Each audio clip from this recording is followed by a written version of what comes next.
Senador po kami daw. Kami po ay mga traidor. Paano po bang magiging traidor ang isang tao? Nililinaw lang po ang basihan. Huwag po nilang ipipilit na ako po ay traidor o kaya pro-China. Hindi po. Mr. President, naghahanap lang po tayo ng katarungan at katwiran dito. Ako po nagtataka, ikukondem po natin ang public statements ng China na hindi ko po nakikita alin-alin po yung mga public statements para po tayong napunta sa eleksyon, mag-i-elect po tayo, pero wala pong kandidato, paano po tayong boboto ng isang pagkakamali ay hindi po may tutuwid ng isang pagkakamali.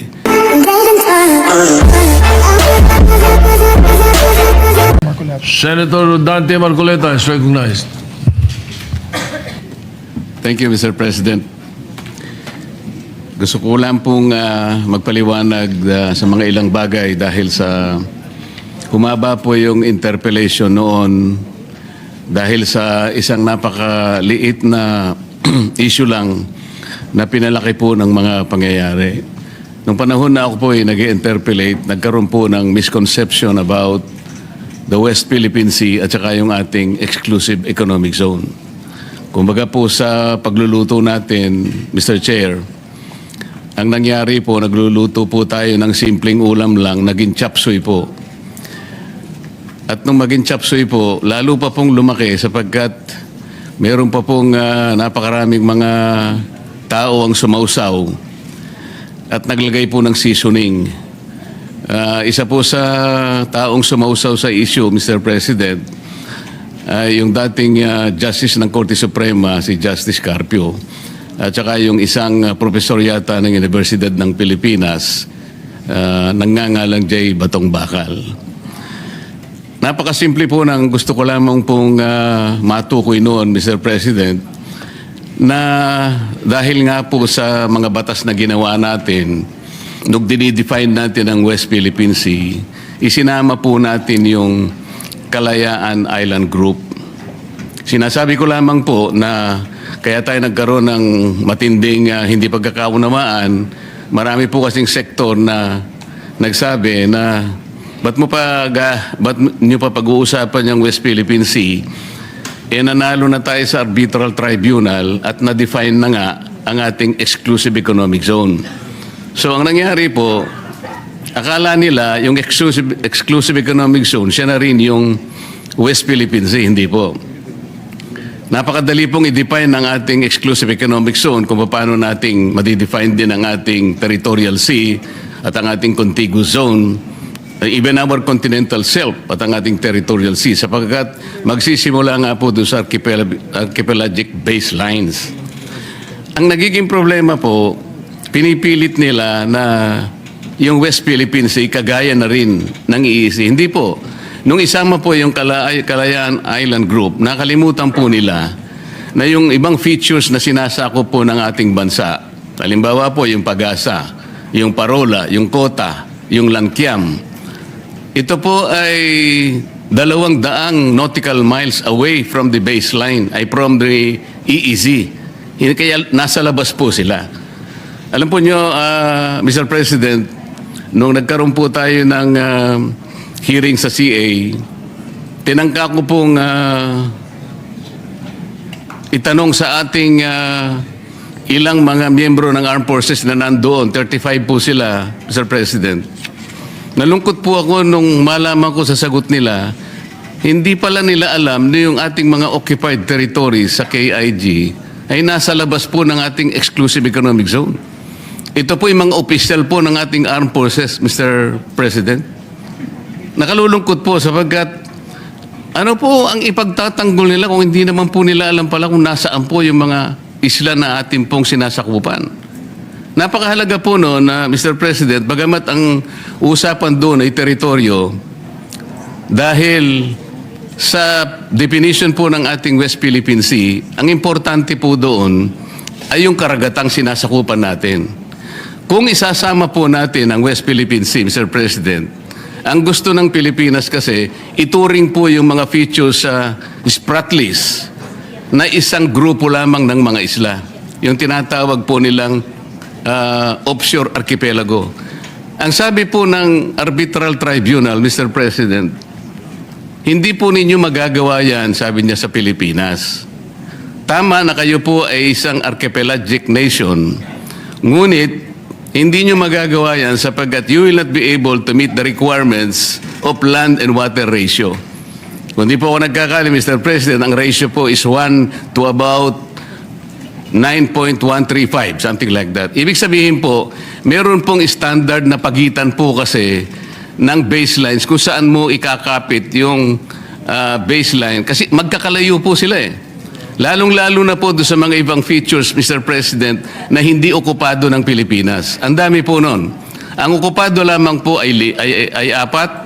Napakarami po ng hindi natin occupied. Ngunit, mini-maintain po natin ang ating claim doon. Ano po ang pinaka-imposible doon, Mr. President? Hindi po natin pwede silang isali yung karagatan arising from this maritime features in the Calayan Island Group dahil lalabag po tayo sa dalawang aspeto. Number one, yung UNCLOS po, hindi tayo papayagan. Kasi po, yung Article 7 po ng UNCLOS, Mr. President, ito po yung tinatawag na straight baselines. Mababiolate po yun kapag kinonect po natin yung features outside our EEC ng mga straight lines dahil yung straight baselines po natin magde-depart po sa appreciable part ng ating yung general direction ng ating coast. Yun po yung sinasabi ng Article 7. Dahil po kasi sa layo nila more than 200 nautical miles from our EEC. Pagkatapos po yung Article 47, Mr. President, ito po yung archipelagic baselines. Mababiolate po, ito po yung sinasabi nating ratio of water to land. Dahil nga po, hindi pinapayagang dapat magkakalayo yung features at may encircle mo sila to treat them as one group of islands.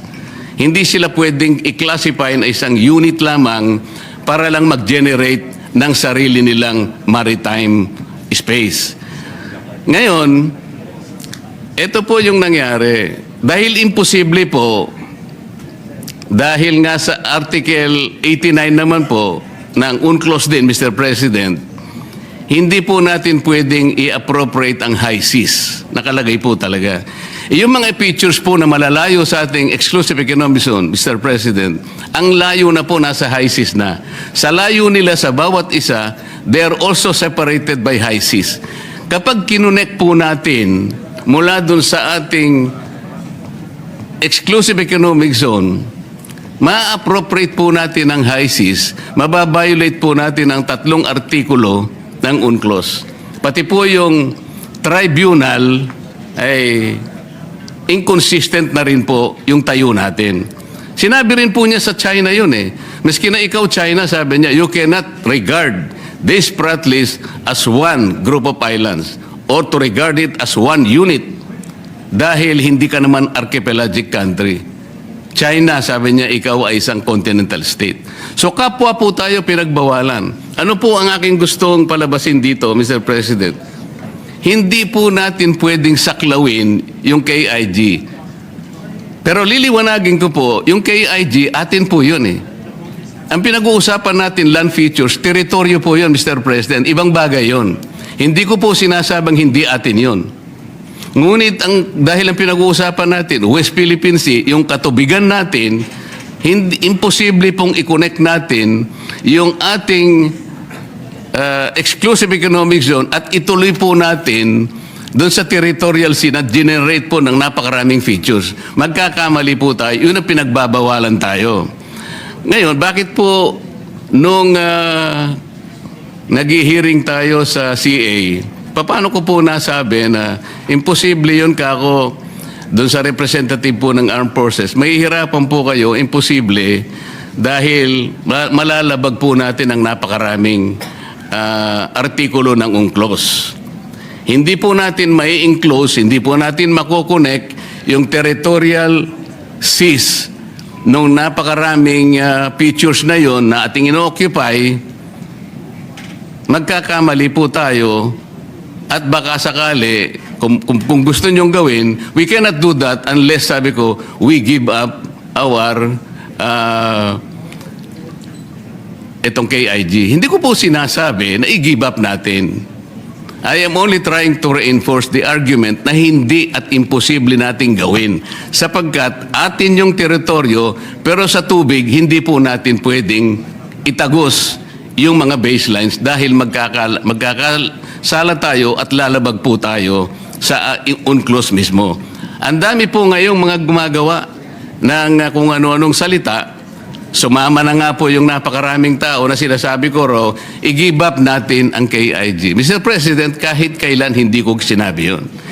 Teritoryo po yun, land features po yun, hindi sakop po ng arbitral tribunal. Ang sinasakop lang po ng tribunal, yung tubig po. Kaya lang magkaintindihan tayo. Hindi ko sinasabing hindi atin yon.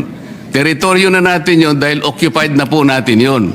Ngunit ang pinag-uusapan lang po, yung tubig nila, hindi natin pwedeng i-connect doon sa ating exclusive economic zone. Kasalanan po yon, mali po yon. Kaya yung nagsasabi po na, ayun po, dahil ina-advocate ko raw po na i-give up natin. Saan naman po kayo nakakita ng ganun, Mr. President? Ang dami pang AIs ngayon. Nabanggit na rin po kanina. Senador po kami daw. Kami po ay mga traidor. Paano po bang magiging traidor ang isang tao? Nililinaw lang po ang basihan na sinasabi natin kung gusto nating magkaroon ng West Philippine Sea o di makiusap tayo. Siguro pag-usapan natin sa pamamagitan ng United Nations na pwede po ba namin gamitin yung ilang mapa na idodrawing namin. At kung inaakala po ninyong mahaba po yung pagitan, nakakita po kami ng maliliit na isla na pwede namin pagpatungan at yung pong land-to-water ratio, maaari po namin magawa ng paraan. Ganun po siguro, pero hindi yung automatic po, tatagos tayo sa mga ganong klaseng batuhan, ipipilit po natin. Hanggang sa ngayon po, Mr. President, kaya hindi ma-define ng West Philippine Sea. At sabi ko nga po, hanggang ngayon ay walang ginagawang mapa. Kahit nasabihin pa nilang merong mapa, hindi po totoo yun. Mr. President, kahit ngayon pwede po ninyong konsultahin yung tinatawag nilang DUALOS, Mr. President. Ito po yung Division for Ocean Affairs and the Law of the Sea na nasa opisina ng United Nations. Wala pong nasasubmit ang NAMRIA. 14 years ago, inorderan na po silang mag-submit. Bakit hindi po sila makapag-submit? Dahil sa hirap nga po nito. Hindi po pwedeng i-connect, Mr. President. Yun lamang po. Kaya, huwag po nilang ipipilit na ako po ay traidor o kaya pro-China. Hindi po.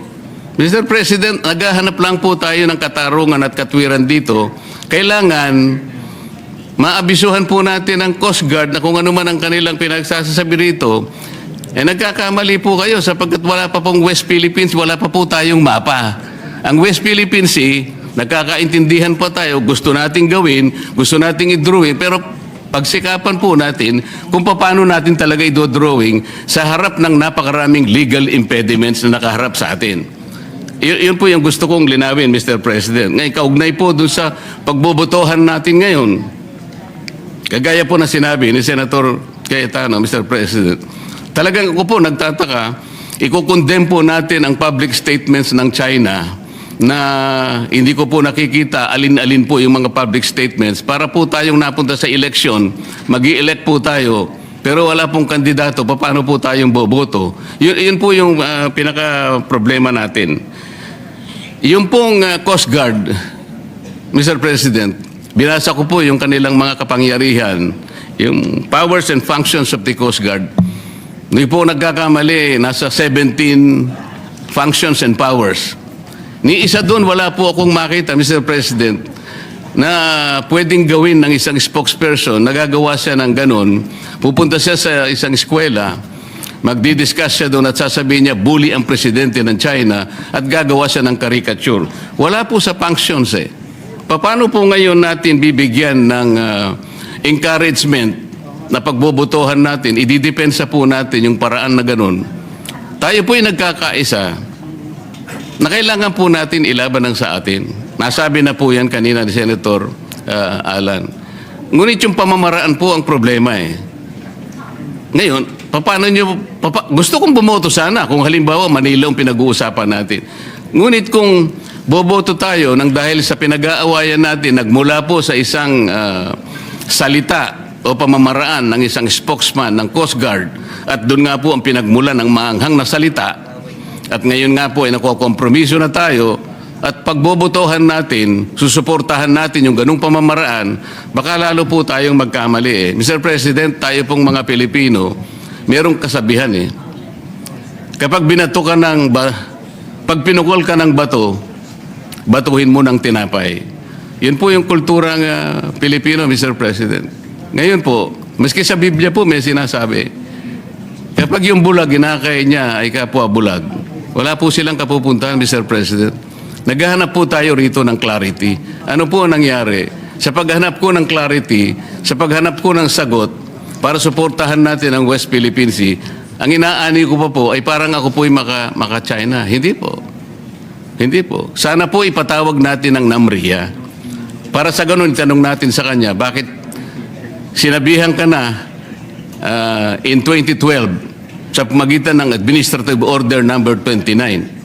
14 years ago, sinabihan ka na in consultation with the DFA na i-prepare mo na yung mga mapa. Bakit hanggang ngayon ay wala pa? So, imbes na ipatawag po natin ang NAMRIA, ang gagawin po natin ay boboto tayo sa mga public pronouncements ng China para po yatang parang parang may problema doon na Mr. President.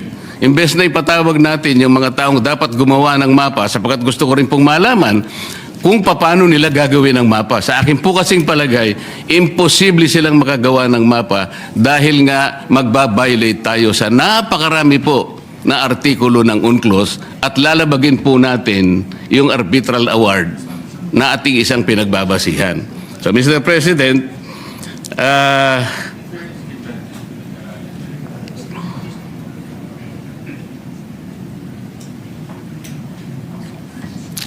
magtatapos ako sa isang pananalita na lang, Mr. President. Sa aking palagay po, ang isang pagkakamali ay hindi po may tutuwid ng isang pagkakamali. Hindi po natin magagawa yung gusto nating gawin para kausapin natin ang China sa maliing pamamaraan. At kung pamali po ang paraan, wala po tayong magagawang mabuti, Mr. President. Maraming salamat po.